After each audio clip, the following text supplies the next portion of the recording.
Students, अगर आप Hindi elective को हल्के में ले रहे हैं तो ये आपका गलतफहमी है, क्योंकि बहुत सारे स्टूडेंट सोचते हैं ना हिंदी ही तो है, लिख लेंगे पेपर में। लेकिन आप लोगों को पता नहीं कि जब से आप लोगों का एग्जाम पैटर्न चेंज हुआ है, इंग्लिश काफी ज्यादा टफ कर दिया पहले की तुलना में। सर ऐसा क्या बात है जिस कारण से टफ हुई है? तो मैंने बता दूं, सबसे पहले आपका जो 5 मार्क्स का संप्रेषण का क्वेश्चन आने वाला है ना, 90% झारखंड के विद्यार्थियों को पता नहीं है कि सर संप्रेषण किसे कहते हैं। देखिए संप्रेषण का मतलब क्या होता है, आज हम लोग इस वीडियो के माध्यम से बेहतरीन तरीके से डिस्कस करने वाले हैं। साथ ही साथ मेरे शेर और शेरनियों समझिएगा मेरे बात को।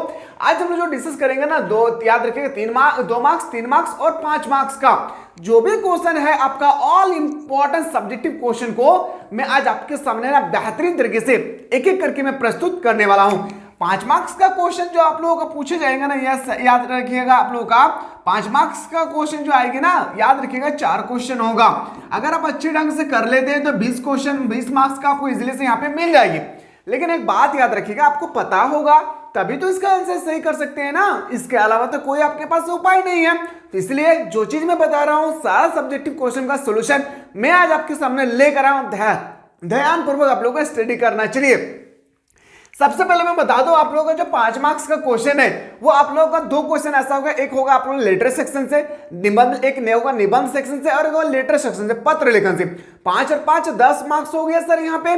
और एक होगा सर आप लोगों का, याद रखिएगा, आपसे पूछे जाएंगे किसके बारे में, तो बताएंगे सर हमसे पूछे जाएंगे जो वो हम लोगों को नहीं पता है। इसी कारण से तो हम आपका वीडियो देख रहे हैं। याद रखिएगा, जनसंचार किसे कहते हैं, संपादक किसे कहते हैं, एक अच्छे रिपोर्ट का क्या विशेषताएं, रिपोर्ट किसे कहते हैं, आलेख लेखन किसे कहते हैं, अनुच्छेद किसे कहते हैं, अनुच्छेद के कितने प्रकार होते हैं, पत्रकार किसे कहते हैं, पत्रकार के कितने प्रकार होते हैं, ये सब पूछे जाएंगे। आपको पहले से नॉलेज होगा तभी ना आप कर सकते हैं मेरे शेर शेरनियों, नहीं तो आप फिर नहीं कर सकते हैं। चलिए आज की क्लास को स्टार्ट किया जाए। अगर क्लास शुरू से लेकर अगर अंत तक अगर थोड़ा सा भी देखने के बाद दिल से अगर अच्छा लगे लाइक करें, नहीं मन करे मत कीजिएगा, लेकिन शेयर करना ना भूलिएगा। क्यों? क्योंकि सारे लोगों को पता चले कि सब्जेक्टिव में हिंदी इलेक्टिव से रिलेटेड किस प्रकार से क्वेश्चन छपने वाले हैं। क्वेश्चन तो आपको दिख गया, आंसर भी दिख गया। बच्चा क्या करता है पता है, वीडियो को स्किप कर देते हैं और चले जाते हैं अगला क्वेश्चन पे, और इसी कारण से उसका मार्क्स कम आता है। यही एक रीजन है जिस कारण से बच्चों को क्या होता है, मार्क्स कम आते हैं। ऐसा क्या बात है सर? तो बता दूं, उनको समझ भी नहीं आता है कि अगर क्वेश्चन का लेवल अगर चेंज कर दे उस समय हम क्वेश्चन को हैंडलिंग कैसे करेंगे, ये उनको पता नहीं होता है। फाइनली आज हम लोग डिस्कस करेंगे। क्वेश्चन नंबर 1, दस्तक देती गर्मी, प्रखंड स्तर पर पेयजल की समुचित व्यवस्था के लिए प्रखंड विकास पदाधिकारी को एक आवेदन पत्र लिखिए। क्वेश्चन नहीं समझ में आया, मैं समझाता हूं, समझिएगा। लू का दिन है, गर्मी का तड़पती हुई गर्मी का दिन है, और आप अपने प्रखंड के जो आप लोगों का मान लेते हैं, अगर आप चाहते हैं सर मैं पंचायत सचिव को लिखना चाहता हूं तो पंचायत सचिव को लिखिए। अगर मुखिया के लिखने के लिए आएंगे तो मुखिया को लिखना है, पर हम लोगों से प्रखंड के बारे में कहा गया जिसे हम लोग ब्लॉक कहते हैं, ब्लॉक। तो ब्लॉक के माध्यम से एक पत्र लिखना है ताकि हमारे यहाँ पे हमारे गांव पे जो जल की जो व्यवस्थाएं हैं ना वो सही हो जाए। यस या नो, इसके बारे में आपको बेहतरीन तरीके से क्या करना होगा, लिखना होगा। ठीक है, चलिए सर देखते हैं लिखना कैसे है। लिखने का टेक्निक समझना बहुत जरूरी है, नहीं तो फिर आपका गोल गोल आ जाएगा। ठीक है, याद रखिएगा, 2 अंडा बैठ जाएगा फिर। ठीक है, समझिएगा। सेवा में ये जो आप लोग यहाँ पे लिखा है ना अध्यक्ष, इसको यहाँ पे नहीं लिखना है, ये जो मिस किया हुआ है, ठीक है, यहाँ पे मिस प्रिंट है, आपको लिखना है सेवा में। और लिखना है कि रांची नगर निगम, याद रखिएगा, फिर रांची, मतलब ये कहां से है, तो हम लोग रांची के रहने वाले हैं, इसलिए हमें आपको रांची बता रहा हूं। रांची नगर निगम रांची, यहां पे रांची में इसलिए लिखा हो ना क्योंकि रांची में ही रांची है। अगर आप मान के चलिए कि आप धनबाद में लिख रहे हैं या मान लीजिए झारखंड किसी भी इलाके में लिख रहे हैं, तो अपना नगर का नाम लिखना है और यहाँ पे डिस्ट्रिक्ट का नाम लिखना है। मान लेते हैं कि आप गिरिडीह से, तो गिरिडीह का कुछ भी गांव का नाम लिख लिए नगर निगम का, उसके बाद यहाँ पे अपना गिरिडीह डाल दिए। ओके, चलिए सर, विषय सेवा के एकदम स्टेट में होना चाहिए, सेवा के इधर उधर नहीं होना चाहिए। चलिए सर, सही बात है। विषय पेयजल की समुचित व्यवस्था को संबंध में, पेयजल की समुचित व्यवस्था, ये जो है ना ये आपके पेपर में दिया हुआ रहेगा, आपको लिख देना है। महोदय, अब आते हैं सर महोदय, आजकल पूरा हरमू इलाका, जो इस गांव के बारे में हम जहां से लिख रहे हैं उस इलाका का नाम है हरमू इलाका। ठीक है, जो रांची से उनको पता होगा। आजकल पूरा हरमू इलाका पेयजल की अनियमित आपूर्ति से परेशान है। सभी लोग गर्मी के कारण तड़प रहे हैं, धूप से तड़प रहे हैं, पानी का प्यासा है, लेकिन पानी हम लोग को मिल नहीं रहा है। गर्मी के दिनों में हमें पानी की अत्यधिक आवश्यकता पड़ती है और दिन प्रतिदिन जैसे गर्मी आती है हम लोग को पानी की आवश्यकता बढ़ती जाती है। यस या नो? चलिए सर, परंतु यह पेयजल की पूर्ति पूरी नहीं हो रही है और पेयजल इतना ज्यादा जनसंख्या है, जनसंख्या पहले की तुलना में उतना ही है, लेकिन इतना पानी की आवश्यकता है कि हम लोग इसका सही से पूर्ति नहीं हो पाती हमारे इलाके में। लोग आधी रात से ही बर्तन बाल्टी लिए लाइनों में खड़े रहते हैं। ये मौजूदा ये जो आप लोग देखे ना करामत, आप लोग में से भी कोई ऐसा स्टूडेंट होंगे जो आपके इलाके में होंगे जो पानी के लिए लाइन लगाना पड़ता है। सोचिए, आजाद भारत में रह करके हमें पानी के लिए लाइन लगाना पड़ता है, सोच लीजिए, ठीक है। तो बाल्टी लिए लाइनों में खड़े रहते हैं, पानी के लिए आपस में मारपीट भी हो जाता है, बिल्कुल हो जाता है। अतः आपसे निवेदन आग्रह, आपसे ये सभी ने आग्रह है कि इस समस्या से निजात दिलाने के लिए त्वरित मतलब तुरंत, त्वरित एवं प्रभावी कार्रवाई करें, ठीक है। मतलब यहाँ पे आप जल्दी से नलकूप का बैठा दीजिए या टैंक लगा दीजिए, जिससे हम लोग झगड़ा ना करें, लाइन पे हम लोगों को कतार पे ना लगना पड़े। लाखों लोग का जीवन इस समस्या के कारण बिल्कुल अव्यवस्थित हो गई है। लाखों लोग, बिल्कुल जिस इलाके में रहते हैं तो लाखों लोग तो होगी। और इसके बाद एक यहाँ पे आपको लिखना है, क्या याद रखिएगा, भावदेवी सरजू जो लिख रहे हैं और एग्जाम में आप लिखेंगे ना तो आप अपना नाम डालिएगा यहाँ पे। अच्छा, ये सब स्ट्रक्चर है मेरे शेर शेर नहीं हो। 5 मार्क्स में आपको सिर्फ और सिर्फ 3 मार्क्स जो है ना स्ट्रक्चर में दिया जाएगा। कितना मार्क्स? 3 मार्क्स स्ट्रक्चर में दिया जाएगा। सर स्ट्रक्चर किसे कहते हैं? तो यहां से यहां को हम लोग स्ट्रक्चर कहते हैं, यहां से यहां को हम लोग स्ट्रक्चर कहते हैं, यहां से यहां तक हम लोग स्ट्रक्चर कहते हैं। बॉडी किसे कहते हैं सर? बॉडी इसको हम लोग बोलते हैं, जो बीच वाले पार्ट को हम लोग लिखते हैं ना मेरे शेर शेरनियों, इसको हम लोग बॉडी कहते हैं। इसमें आपको मिलेगा 2 मार्क्स और ये तीनों को मिलाकर आपको मिलेगा 3 मार्क्स। 5 मार्क्स आपको सही ढंग से सही शब्दों में लिखेंगे, इसलिए से एग्जामिनर 5 मार्क्स दे देंगे, ठीक है। तो इस तरह से लिखना है और जिस दिन एग्जाम देने जाएंगे, जिस दिन का एग्जाम होगा उसी दिन यहाँ पे देना है आपको, ठीक है। ये भी आपको याद रखना है, जिस दिन आप एग्जाम देने के लिए जा रहे हैं वहां पे देना है। और देने के बाद आपका इलाका का नाम क्या है वो नाम आपको इंडिकेट कर देना, आपका गांव का नाम कुछ भी हो यहाँ पे इंडिकेट कर देना है, इतना लिख देना है, 5 मार्क्स ले लेना है और घर लौट कर आ जाना है। क्या आपको समझ में आया है? अगर आपको थोड़ा सा भी समझ में आया तो एक बार डन कर दीजिएगा कि सर हम लोगों को समझ में आ गया है। चलिए क्वेश्चन नंबर नेक्स्ट पे आते हैं। इसे कहते हैं सर संप्रेषण। क्या कहते हैं? संप्रेषण। और ये 90% स्टूडेंट्स को पता नहीं है, लेकिन एग्जाम में आप लोगों को जो इस बार पैटर्न चेंज हुई ना, पैटर्न के चेंज के अकॉर्डिंग अगर मैं बात करूं तो कुछ पूछे या ना पूछे, संप्रेषण से क्वेश्चन रहेगा ही रहेगा। 5 मार्क्स का 2 दिए जाएंगे, उसमें से एक संप्रेषण आपको बनाना है, 5 मार्क्स आपको ले लेना है। समझिएगा संप्रेषण किसे कहते हैं, समझिएगा मेरे शेरों शेरनियों। रक्त ढरा मासूम गला, हाड़ गए सब संख, धनी सरस कोई होई हरी रही मुई आई, समेट टू पंख। ये हम लोगों का सर स्टेटमेंट है। इस स्टेटमेंट से हमें परसेग लिखना है और व्याख्या करना है। क्या? परसेग लिखना है और हमें व्याख्या करना है। अगर ये 90% में तो 95% ऐसे स्टूडेंट्स को कहूंगा जिनको पता नहीं हो। ये आपको पता होना चाहिए कि कहां से लिया गया है। अब आपको भूख पड़ेंगे तभी ना, रट्टा लगाने से तो सब कुछ नहीं मिलने वाला है ना मेरे प्यारे, याद रखिएगा। तो आप समझ लीजिएगा संप्रेषण से मैं 5 क्वेश्चन तैयार किया हूं। कितना मेरे शेर नहीं हो? 5 क्वेश्चन तैयार किया हूं। हमें उम्मीद है कि इन्हीं 5 क्वेश्चन में से पूछे जाएंगे और इस तरह से अगर क्वेश्चन आ जाए धड़ाधड़ लिख देना है और 5 में से 4 मार्क्स आपको मिल जाने। इसमें पूरा मार्क्स नहीं मिलती है, 4 मार्क्स आपको लेकर घर लौट आना है। ओके चलिए सर देखते हैं परसेंग। इस पद में बिरहनी। अब बिरहनी का मतलब आप सभी को समझ में आ गया होगा किस टॉपिक के बारे में बात कर रहे होंगे, यस या नो सर? ठीक है, बिरहनी परसेंग। इस पद में बिरहनी की शारीरिक तथा मानसिक अवस्था का चित्रण प्रस्तुत किया गया है। यह पद पद्मावत, कहां से वो आपको इंडिकेट करना होगा, कहां से? पद्मावत प्रबंध काय के ब्राह्मसा से शीर्षक के अंतर्गत संकलित है।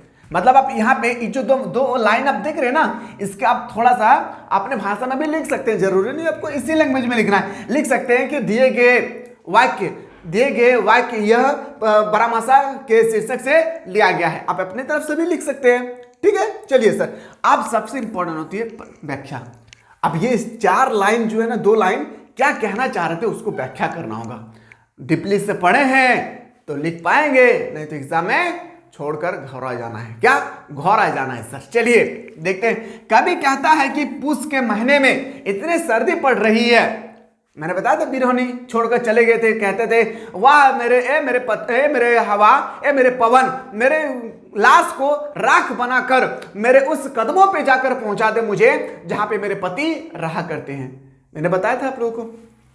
कभी कहता है कि पूस के महीने में इतनी सर्दी पड़ रही है, इतनी सर्दी पड़ रही है कि मानो लग रहा है खून सूख गया है। और हमें लग रहा है ना कि खून हमारी क्या होगी, सूख गई है। आप समझिएगा, मांस गल गया है और हमें लग रहा है मसल्स जो है गल गया। मेरा वाला मत देखिए, मेरा उतना ताकत नहीं है, ठीक है। गल गया है, हड्डियां शंख समान पतली हो गई है। और हमारे जो हड्डियां है ना, हाँ मेरा पूरा हड्डी है, ठीक है, पूरा नहीं है, मतलब आपका जितना उतना ही है। हड्डियां जो है पूरा क्या हो गई है, शंख जो हम लोग देखते हैं जैसे नदियों पे शंख के समान हो गई है ठंडी के कारण। सारस की पत्नी चीख कर कह रही है, सारस का जो पत्नी है वह चीख कर कह रही है कि मैं मरी जा रही हूं, आकर मेरे पंख समेट लो। किसको कह रहे थे, विरहनी को कह रहे थे कि आकर मेरे, अपने हस्बैंड को आकर मेरे पंख समेट लो। ये था हम लोगों का विरहनी परामर्श, ठीक है, समझिएगा। सौंदर्य बोध, अब यहां पे आते हैं सर, सौंदर्य बोध क्या है। 3 चीज यहां पे लिखना होगा। पहला आपको लिखना होगा सर परसेंग, उसके बाद व्याख्या, उसके बाद सौंदर्य बोध। क्या आपको पहले से ये इसके बारे में आइडिया था? अगर आइडिया था तो आपको नहीं बताना, अगर नहीं था तो एक बार बता दीजिए सर कि हमारे आंखें खुल गई है ये क्वेश्चन देखकर। हम लोगों को पता नहीं था कि संप्रेषण से इस तरह से लिखने का। क्वेश्चन मालूम था सर कि इस तरह से आ सकता है, लेकिन ये मालूम नहीं था कि इस बेस पे हमको लिखना होगा। एक बार जरूर बता दीजिएगा, ठीक है। कवि ने इस पद में विरहनी प्रिया की विरह दशा का भावपूर्ण वर्णन प्रस्तुत किया है। भावों के अनुकूल भाषा का प्रयोग उचित रूप में किया गया है। वियोगिनी नायिका अपने कथा चकवी और कोयल के द्वारा प्रदर्शित कर रही है। इस तरह से आपको लिखना है संप्रेषण को, और 5 मार्क्स से लेकर घर लौट आना है, ठीक है। अगला क्वेश्चन पे आते हैं। अब आपके सामने 2 मार्क्स का भी क्वेश्चन होगा, 3 मार्क्स का भी क्वेश्चन होगा, ठीक है। तो आपको ध्यान से देखना है, और 5 मार्क्स का भी होगा। तो सब मैं बता दूंगा ये क्वेश्चन कितने मार्क्स का है। सबसे पहला याद रखिएगा, ये सबसे पहले आपको याद रखना है, ये क्वेश्चन जो है 2 मार्क्स का है। क्वेश्चन नंबर ये 2 मार्क्स का है, ठीक है। और ये क्वेश्चन एक बार पेपर उठाकर देखिए, एक बार पेपर उठाकर देखिए क्या पूछा गया है सर। तो बताएंगे सर 2018 या 19 का पेपर में देखिए होगा या नहीं, ठीक है। कवि ने अपने पुत्री का तर्पण किस प्रकार किया।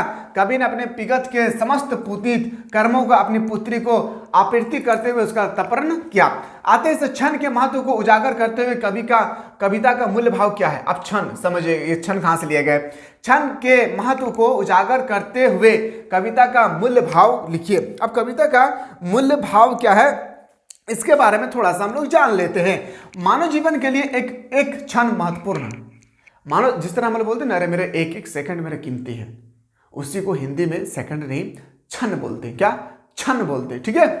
तो मानव जीवन के लिए एक क्षण महत्वपूर्ण एवं सार्थक होता है।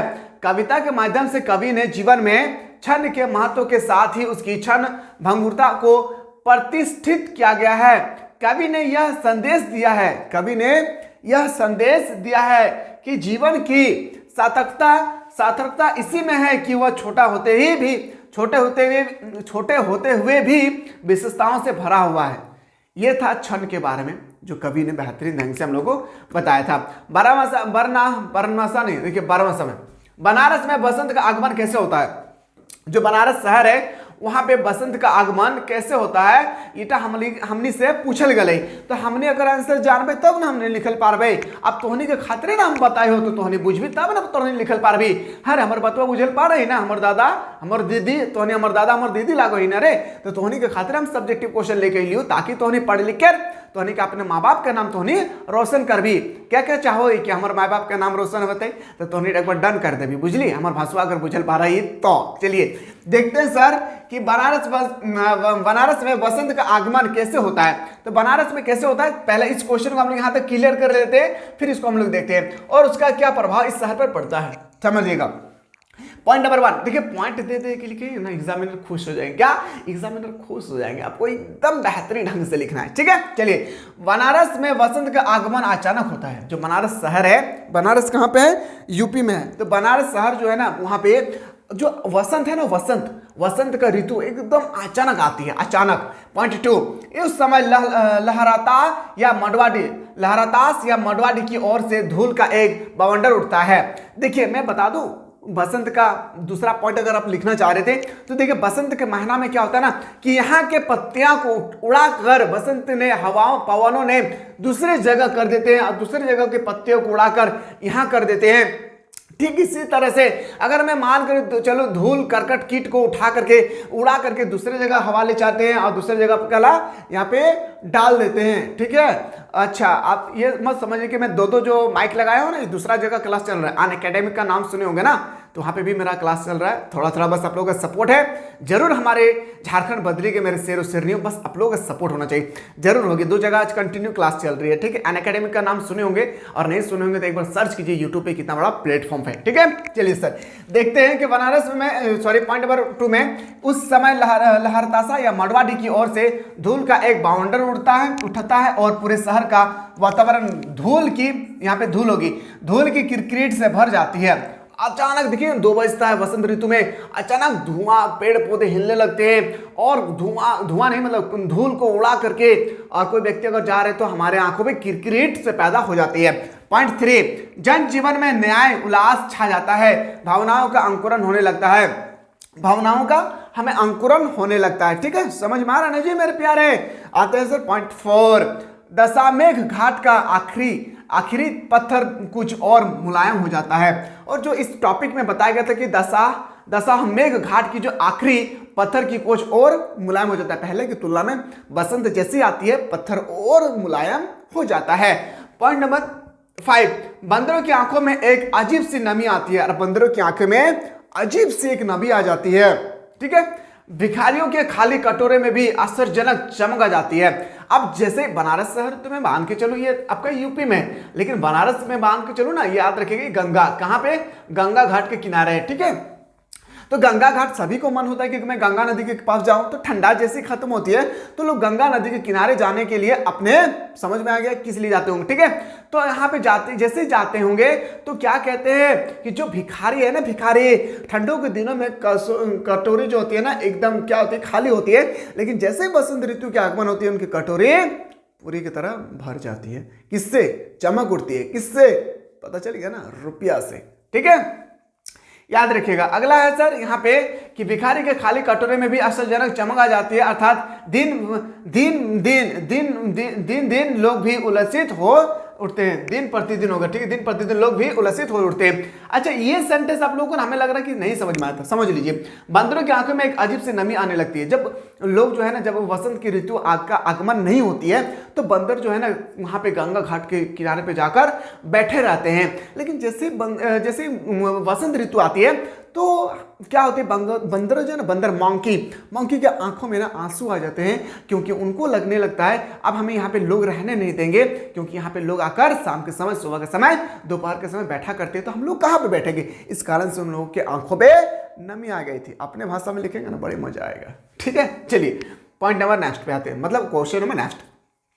कवि ने स्वयं को लाचार, कमजोर, धोखेबाज क्यों कहा। लो क्वेश्चन, मैं खुद को बताता हूं, मैं लाचार भी हूं, कमजोर भी हूं, धोखेबाज नहीं, ये सही नहीं है भाई, ये मैं नहीं हूं किसी के साथ। धोखेबाज क्यों कहा गया है, ये आपसे कहा गया कविता के बारे में, समझिएगा। कवि द्वारा ऐसा कहने का कारण यह है कि हाथ फैलाने वाला या तो वास्तव में विवश होता है या वह धोखे से लोगों को मूर्ख बनाकर पैसे ऐंठने वाला होता है। स्वयं को लाचार, बेबस, धोखेबाज, कमजोर क्यों कहा कवि ने, तो याद रखिएगा कि हाथ फैलाने वाला, हम लोग को घर में देखते हैं ना भिखारी आते हैं सड़क के किनारे वगैरह, कहीं पे भी गाड़ी में जाते हैं कहीं भी, तो देखिएगा मतलब समझ में ना, हाथ फैला देते हैं। ठीक है, समझिएगा। तो वही आपसे कह रहे हैं कि कवि द्वारा ऐसे कहने का कारण यह है कि हाथ फैलाने वाला व्यक्ति या तो वास्तव में बेबस होता है, या तो रियल में उनका जीवन में कोई नहीं है, इस कारण से वह हाथ फैलाते हैं, या तो वह धोखे से हाथ फैलाकर दूसरे को पैसा ऐंठने का काम करते हैं।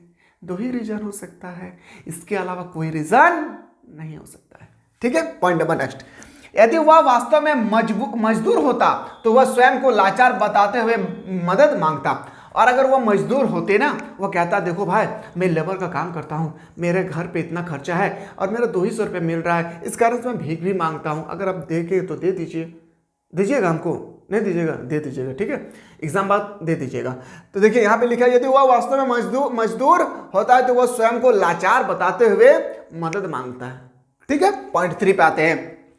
यह क्वेश्चन ना आपके 3 मार्क्स का है, 2 मार्क्स का नहीं है। यदि वह भला चंगा होते हुए, मतलब पूरा तंदुरुस्त है, हट्टा कट्टा है, जवानी है, उसके अंदर ताकत है, क्षमता है, कुवत है, तब क्या होती है समझेगा। यदि वह भला चंगा होते हुए भी हाथ फैलाता है तो वह मेहनत से जी चुराने वाला कमजोर और धोखेबाज होता है। क्या होता है मेरे शेर शेरनियों? धोखेबाज होता है। ठीक है, आते हैं सर अगला क्वेश्चन पे। अगला क्वेश्चन, ये क्वेश्चन आपके पेपर में 3 मार्क्स का आएगा। कितना मार्क्स का? 3 मार्क्स का आएगा। पर इतना लिखना नहीं खे तोहनी के बुझे खतर हम इतना बड़ा लेकर अलियो ताकि तोहनी बुझ जी भी आसानी से। लेखक की गांधी जी की के साथ चलने का पहला अनुभव किस प्रकार रहा? गांधी जी का जो हम लोग का लेखक है, गांधी जी के जब साथ चल रहे थे तो उसका अनुभव कैसा रहा, इसके बारे में हम लोग डिस्कस करेंगे। ठीक है, इसके बारे में हम लोग अभी डिस्कस करेंगे, थोड़ा देख लेते हैं। आंखें बंद रखने और यहाँ पे गलत लिखा है, बंदर नहीं होगा, बंद होगा। ठीक है, आंखें बंद रखने और आंखें खोल कर देखने का क्या परिणाम है? आंखें बंद रखने और आंखें खोल रखने का क्या परिणाम है? तो आंखें बंद करने से काम पहले की तुलना में अधिक व अच्छा होता है। सही बात है भाई, ये बात सच है कि अगर हमारे आंख हम बंद कर लेते हैं और हमें कहीं भी नजर नहीं आता है तो उस समय हम पहले की जब मेरे आंख खुला थी उससे हम दोगुना काम कर सकते हैं। यस या नो? चलिए सर, आंखें बंद करने से काम पहले की तुलना में अधिक व अच्छा होने लगा है, उत्पादन बढ़ गया है। उत्पादन क्या है? बढ़ गया है। आंखें खोलने से लोग एक दूसरे को ना देख सके, और लोग क्या गए? आंखें खोलने से लोग एक दूसरे को ना देख सके, अपितु उनके पास उनके समझ राजा खड़ा था, उनके सामने राजा खड़ा था। राजा को पता चल गया कि जनता ने उसकी आज्ञा का उल्लंघन किया है और वे दंड के अधिकारी हो गए हैं। इस तरह से हमने के आंसर लिखल है तो तब जाकर हमने के एग्जामिनर हमने के 3 नंबर दे तो, अगर हम अच्छा तरह से लिखबो तो। अगला क्वेश्चन है कि सर साझे की खेती के बारे में हाथी ने किसान को क्या बताया? साझे की खेती के बारे में हाथी ने किसान को क्या बताया? तो बताएंगे सर, साझे की खेती के बारे में हाथी ने किसान को बताया कि उसके साथ साझे की खेती करने से हाई लाभ होगा। हाई मतलब बहुत लाभ होगा। ठीक है, क्या बताया गया था? बहुत लाभ होगा। बहुत डिस्टर्ब कर रही है तब से, दो माइक्स परेशान कर दिया है। ठीक है, समझिएगा। साझे की खेती के बारे में हाथी ने किसान को बताया कि उसके साथ साझे की खेती करने से हाई लाभ होगा कि जंगल के छोटे मोटे जानवर खेतों को नुकसान नहीं पहुंचा सकेंगे और खेती की अच्छा रखवाली हो जाएगी। फिर से मैं समझा रहा हूं, समझिएगा। साझे की खेती के बारे में हाथी ने किसान से क्या बताया? मतलब जो किसान है, किसान वो हाथी से कहता है, ए मेरे हाथी राजा, आप हमारे हम किसान और आप हमारे खेत पर आ जाए और मेरे साथ पार्टनर, साझा का मतलब पार्टनरशिप, और आप मेरे साथ पार्टनरशिप करें और हमारे खेत के सामने आप बैठे रहें। अगर आप बैठे रहेंगे ना तो छोटे मोटे जो जानवर है, शेर, बकरी, भेड़, ये सब नहीं आएंगे और इस तरह से हमारी फसल का अच्छी उत्पादन होगी। ये बताया गया था। ठीक है, आगे देखिए। इसके प्रतीक अर्थ होता है, अर्थ में कहा जा सकता है कि आम आदमी किसी राजनीतिक नेता से दोस्त कर लेता है। ये बताया गया था, ये हिस्टोरिक रूप में बताया गया था, लेकिन मैन फैक्ट जो है ना यहां से स्टार्ट है बाबू, याद रखिएगा। इसके प्रतीक अर्थ में कहा जा सकता है कि आम आदमी, हम लोग आम आदमी है भाई, आम आदमी किसी राजनीतिक नेता से दोस्त कर लेता है। आम आदमी कोई मान लीजिए कि कोई नेता है और मान लीजिए कि मेरा मोदी जी है, मैं उनसे दोस्ती कर लिया हूं और उसके पहले मैं कुछ भी क्राइम करूंगा ना, मुझे तो सजा हो गई, लेकिन सजा को वो बचा देंगे। कौन? हमारे राजनेता। यस या नो?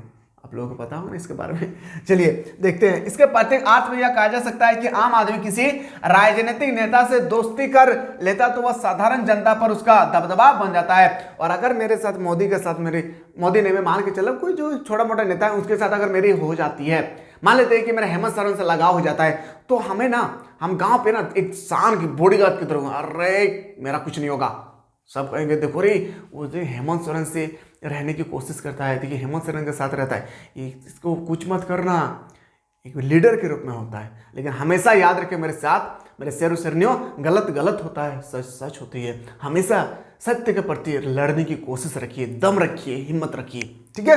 क्योंकि देखने वाला उन्होंने देख रहा है, गरीब भी भगवान ने बना है और अमीर को भी भगवान ने ही बनाया है। ये सोचकर हमेशा सत्य के रास्ते पर चलने की कोशिश कीजिएगा। यह हम लोगों का क्वेश्चन था, ठीक है। अगला क्वेश्चन, अमझर से आप क्या समझते हैं? अमझर के गांव में सुनापन क्यों हो गया?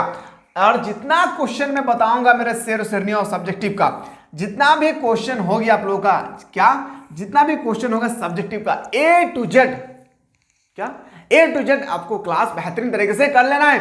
और एग्जाम जो है ना आप लोग, एग्जाम एकदम टपकेगा एकदम, याद रखिएगा, ठीक है, समझ के रहना। अमझर सिंगरौली के एक गांव का एक नाम है। अमझर सिंगरौली के एक गांव का नाम है। अमझर से अभिप्राय आम के पेड़ों से घिरा गांव जहां आम झरते हैं। क्या मेरे लाल, समझिएगा। अमझर सिंगरौली के एक गांव का नाम है। अमझर से अभिप्राय यह है, आम के पेड़ों से घिरा गांव को ही हम लोग अमझर कहते हैं। एक गांव है तो उसके आसपास में बहुत सारा क्या है, आम के पेड़ लगे हुए हैं, तो उसी को हम लोग क्या कहते हैं, अमझर कहते हैं। यस या नो, पहला पॉइंट 2, अमझर का गांव सुनापन क्यों हो गया? जब से सरकार ने घोषणा कर दी है कि अमरोली प्रोजेक्ट के अंतर्गत अनेक गांव उजाड़ दिया जाएंगे, तब से ना जाने कैसे यहाँ आम के पेड़ खो गए हैं। जैसे पता चला कि यहाँ पे जब से सरकार की घोषणा हुई कि अमरोली प्रोजेक्ट लगाया जाएगा वहां पे, तो सिंगरौली के गांव की जो आम का पेड़ था ना, वो आम फलना बंद कर दिए। आम के पेड़ों से पूछे कि अरे भाई आम क्यों नहीं फल रहे, भले बस्ती हो आम उजड़ जाएगी। तो कहता है कि मैं आम किसके लिए फलूं मेरे दोस्त, जब खाने वाला ही ना रहे। समझ में आ रहा है ना? कोई दिक्कत? क्लास अगर समझ में आ रहा है तो जरूर बताइएगा, ठीक है। अब आते हैं सूरदास के झोपड़े में लगी आग के दृश्य का वर्णन कीजिए। अब हम लोग यहां से ना सब्जेक्टिव का जो क्लास है, क्लास नंबर आप लोगों को मैं 2 प्रोवाइड करूंगा, याद रखिएगा। कैसा लगा क्लास, सच बताइएगा, दिल से बताइएगा। शुरू से लेकर अंतिम तक देखने के बाद आपको जैसा भी फील हुआ है एक बार कमेंट करना ना भूलेगा, ताकि मुझे लगेगा कि मैं जो चीज के लिए मेहनत कर रहा हूं वो आप लोगों को मिल रहा है या नहीं। माँ तेरे पसीने की हर एक बूंद को मैं मोती से चमकाऊंगा, तो सपने बड़े देखना मैं पूरा करके दिखलाऊंगा। हम सभी का माता पिता का नाम हम सभी को मिलकर रोशन करना है। इसी के साथ मिलते हैं नेक्स्ट वीडियो, तब तक लोग स्वस्थ रहे, मस्त रहे, पढ़ें व्यस्त।